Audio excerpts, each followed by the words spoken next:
اور اس وقت اگر کچھ عرصے میں کرونا وائرس پہ قابو پا بھی لیں تو معیشت کا خطرہ ہے، حالات جس طرف بڑھ رہے ہیں۔ اللہ تعالیٰ کی بارگاہ سے پناہ مانگیں کہ پروردگار ہمارے کرتوتوں کے مطابق ہمارے ساتھ سلوک نہ کرنا، ہمارے ساتھ اپنے فضل کا معاملہ فرما، جو نعمتیں دی ہیں وہ ہم سے سلب نہ کرنا۔ اس کے لیے میرے آقا کریم نے ایک دعا سکھائی ہے، آج ہم مل کے وہ دعا نہ پڑھ لیں۔ میرے آقا کریم نے زوال نعمت سے بچنے کے لیے ایک دعا سکھائی ہے، وہ دعا ہم مل کے پڑھتے ہیں اور ان حالات میں پڑھ رہے ہیں کہ جب کہ زوال نعمت کی ایک جھلک ہم دیکھ رہے ہیں۔ کیا احرام باندھ کے اتروا لیا جائے یہ زوال نعمت کی ایک جھلک ہے یا نہیں؟ میں زوال نعمت نہیں اس کو کہہ رہا، کیونکہ مجھے اللہ کی رحمت سے امید ہے کہ حالات ٹھیک ہو جائیں گے، لیکن میں اس کو زوال نعمت کی جھلک ضرور کہتا ہوں۔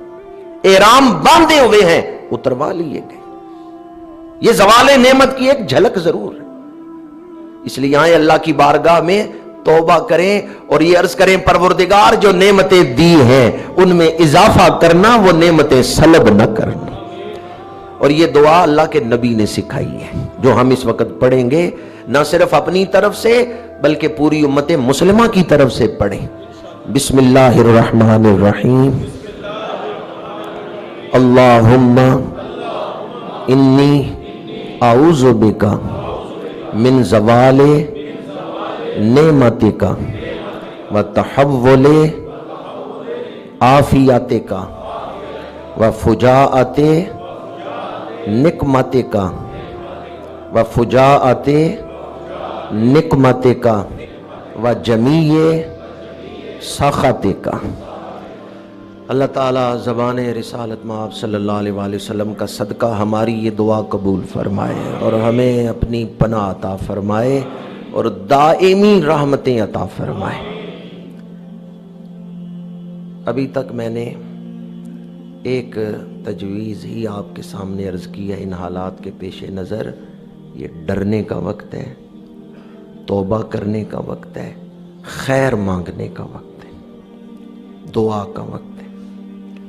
اور جو بات میں نے آپ کے سامنے بطور اصول بیان کی وہ یہ کہ ہم مسلمان ہیں، ہمیں مسائل سے نپٹنے کے لیے مسلمانوں کی طرح سوچنا چاہیے، انداز فکر بھی مسلمانوں کی طرح ہونا چاہیے کہ قرآن اور حدیث ان حالات میں ہماری رہنمائی کیا کرتے ہیں۔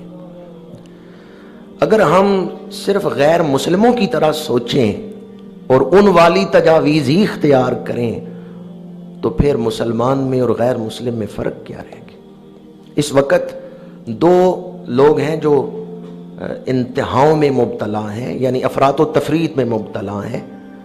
کچھ لوگ کہتے ہیں کہ صرف اللہ پہ توکل کریں اور کسی احتیاط کی ضرورت نہیں، کچھ لوگ تو یہ کہہ رہے ہیں۔ کچھ لوگ کہتے ہیں بھی صرف احتیاط، انہوں نے اللہ کو درمیان سے نکال دی، صرف احتیاط۔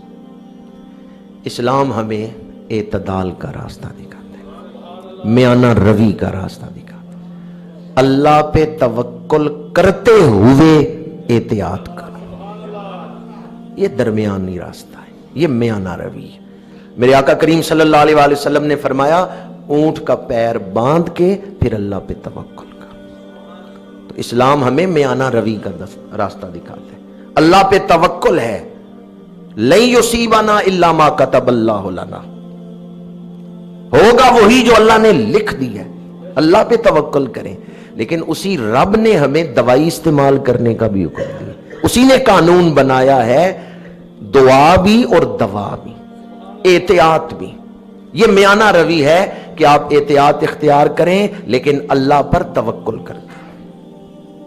بعض لوگوں نے اس وقت اللہ سے ہی رشتہ توڑ دینے کی تجاویز دی کہ مساجد بھی بند کر دی جائیں، حتیٰ کہ جیسے کہ میں نے پہلے عرض کیا کعبہ شریف بھی چند خاص شرائط کے ساتھ ہی کھولا جاتا ہے۔ میں ایک تجویز دے رہا ہوں، جو حالات دیکھ رہا ہوں یا جو مشاہدہ کر رہا ہوں، ایک تجویز دے رہا ہوں، شاید آپ کے ذریعے کسی صاحب اختیار تک پہنچ جائے اور یہ مزید کسی صاحب الرائے تک پہنچ جائے، جو اس وقت حالات ہیں، بجائے اس کے کہ کعبہ شریف یا مسجد نبوی کو بند کیا جائے، ٹھیک ہے عامت الناس کے لیے آپ پابندیاں لگائیں، لیکن میری یہ ایک تجویز ہے کہ ہمارے اسلامی حکمران 60 سے زیادہ اسلامی ملک ہیں، ان سب کے سربراہ اکٹھے ہو کے عمرہ کرنے جائیں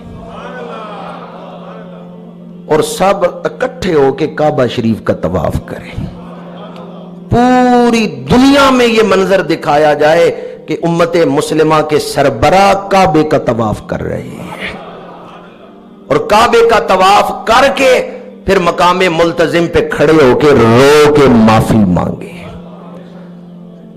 پوری امت مسلمہ کے حکمران عمرہ کر کے کعبہ شریف کے دروازے کے سامنے کھڑے ہو کے توبہ کریں، اللہ سے معافی مانگیں، اللہ کی بارگاہ سے خیر کا سوال کریں، استغفار کریں۔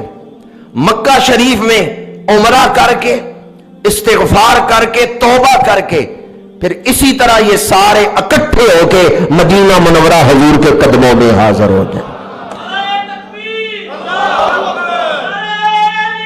یہ میں کیوں کہہ رہا ہوں کہ ہمارے حکمران مل کے سارے کام چھوڑ دیں، صرف حکمران، باقی وہ اپنے ماتحتوں کو ڈیوٹیاں دے کے پہلا کام یہ کریں مکہ شریف جا کے حاضری دے، معافی مانگے، مدینہ منورہ حاضر ہو۔ اگر کوئی خود نہیں جا سکتا اپنی طرف سے اپنے نائب کو بھیجے، لیکن ہر ملک کی نمائندگی ہو، عمرہ کر کے پھر یہ حکمران مدینہ منورہ جائیں۔ یہ مشورہ میں کیوں دے رہا ہوں؟ قرآن کہتا ہے وَلَوْ أَنَّهُمْ إِذْ ظَلَمُوا أَنفُسَهُمْ جَاءُوكَ فَاسْتَغْفَرُوا اللَّهَ وَاسْتَغْفَرَ لَهُمُ الرَّسُولُ لَوَجَدُوا اللَّهَ تَوَّابًا رَحِيمًا۔ میں یہ مشورہ کیوں دے رہا ہوں کہ مدینہ منورہ حاضری دو؟ تاجدار زمانہ مدینے میں ہے، سب جہاں کا خزانہ مدینے میں ہے، جس کی خاطر بنائے گئے دو جہاں، وہ رسول یگانہ مدینے میں ہے۔